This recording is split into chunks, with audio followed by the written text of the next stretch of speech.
air conditioning on this 2007 Ram 1500. So I'm about to charge it up. It was just low, and it had, I forgot what the first video said, 7 point some or 9% air. I can't remember, but it was pretty damn high.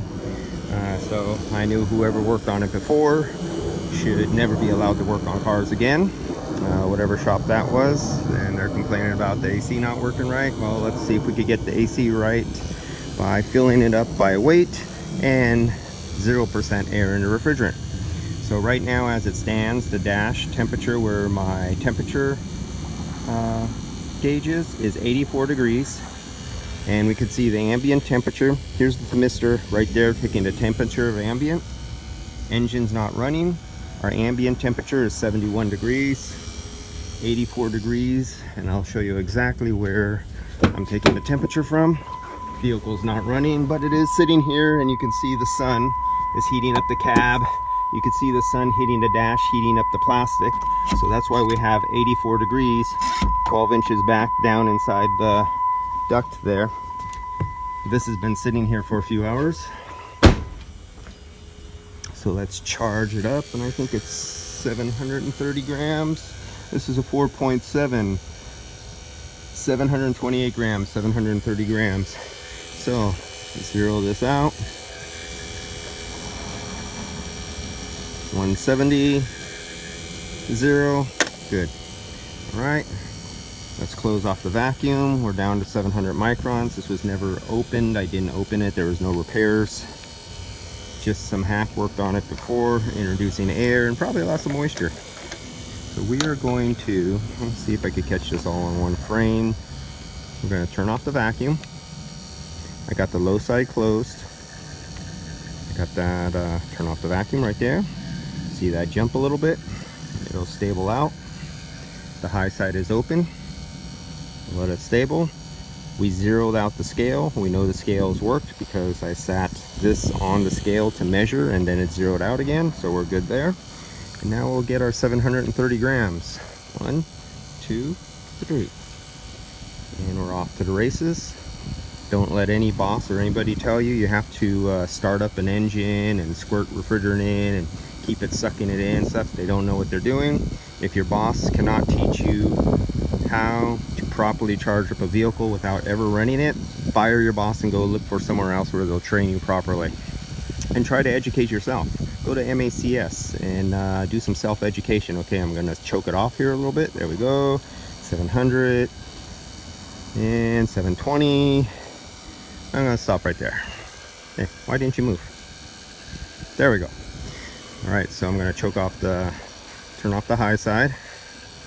I already put a little bit of UV dye, but I'm not going to find anything because there was no evidence of leak anywhere anyway when I first leak checked it and went over it.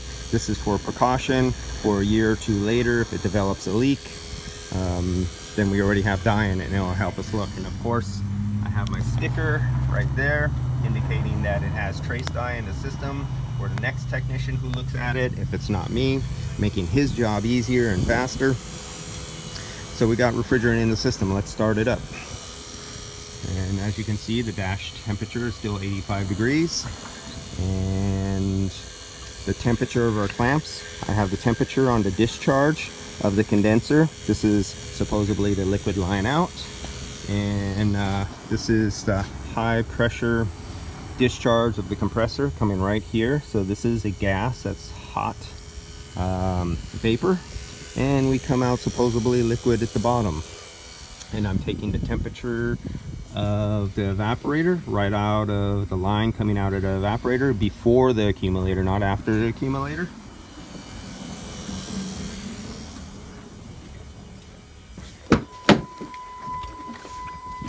So we're 84 degrees coming there right now. And I have it in face. Right now I have it in recycle. I'm not going to load it. I want to chill it down fast. Start it up. AC supposedly is on.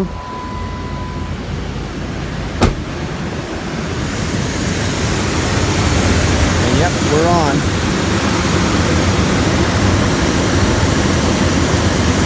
We're already down to 62 degrees. As you can see, This is a cold engine startup because this engine has been off for many hours. So of course it's at high idle right now. For our dash, we're down to 51 degrees. And if we look at over there at our sensor right there at the liquid line coming out of the condenser, LLT, liquid line, we're at 84 degrees. With 72 degrees going into the condenser, air temperature. Let's see what our discharge temperature is. Let's take it off the liquid line. Let's go with the discharge. What's going in? So we were 84, 94, 104, going up to 114. We might get there. So say a 30 degree drop across the temperature-wise across the condenser. And these are a small condenser. Look how small this condenser is.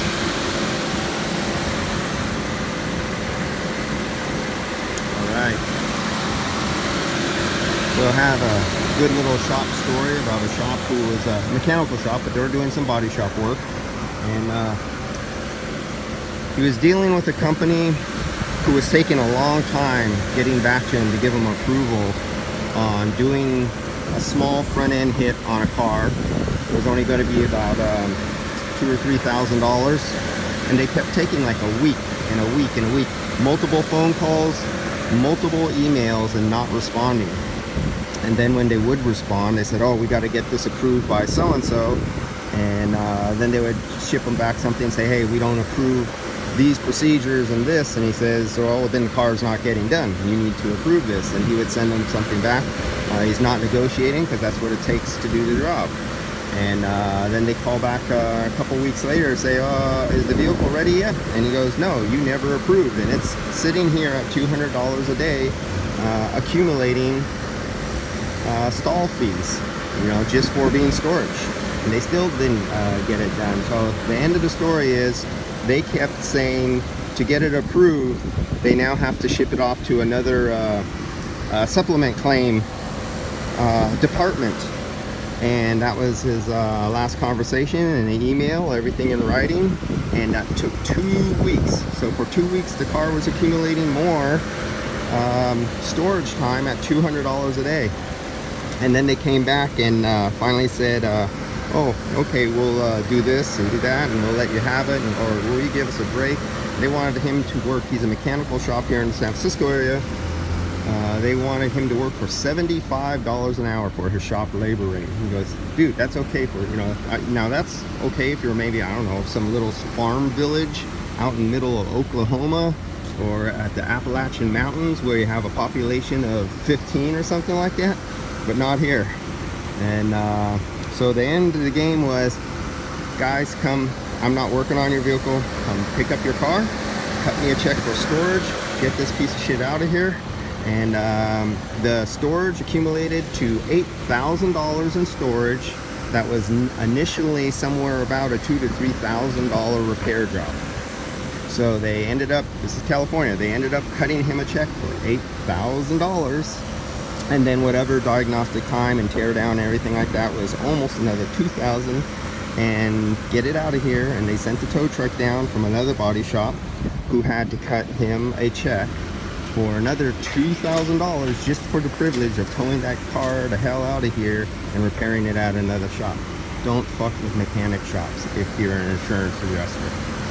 You just turn, the losses for your company are stupendous if you want to screw, unless you think you're really going to get over on some little small time guy and you want to push to shove. Let's see who is going to cost more. So he ended up not working on the vehicle and getting paid $10,000 in the end for doing nothing. And that's what happens when an insurance shopper screws with a mechanical shop. All right, an educated one. Usually a lot of little guys will roll over, bend over, and spread their butt cheeks and say, "All right, Mr. Insurance Company, I'll do it for $75 an hour and I'll give you a discount." And like this particular owner said, "I don't have a contract with you. We don't have an agreement. I don't work for your wages. Your customer's here for me to work on it. I don't get down and suck on your cock. So this is the price. Do it or get the hell out of here." And that's how it ended up going. All right, let's see where this vehicle is at. We're down to 45 degrees and the windows are open. So now I'm gonna close the windows and I'm gonna load. I'm not gonna load. I wanna see what the minimum temperature is gonna be with the windows closed. So let me close the windows and let's see if I can drive this down to kick out the compressor on minimum temperature satisfaction. This is a contractor's truck, so it's a little dirty. So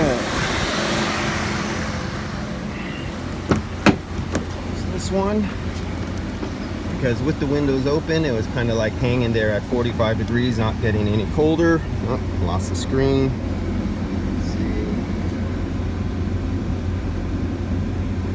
Okay, now that the windows are closed, should get a little colder. Let's see how long I got there. We're dropping by tenths now. 5,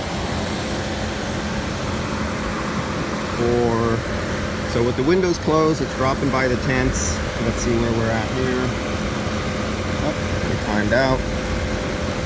That means our video is getting long when this times out. And I got a call.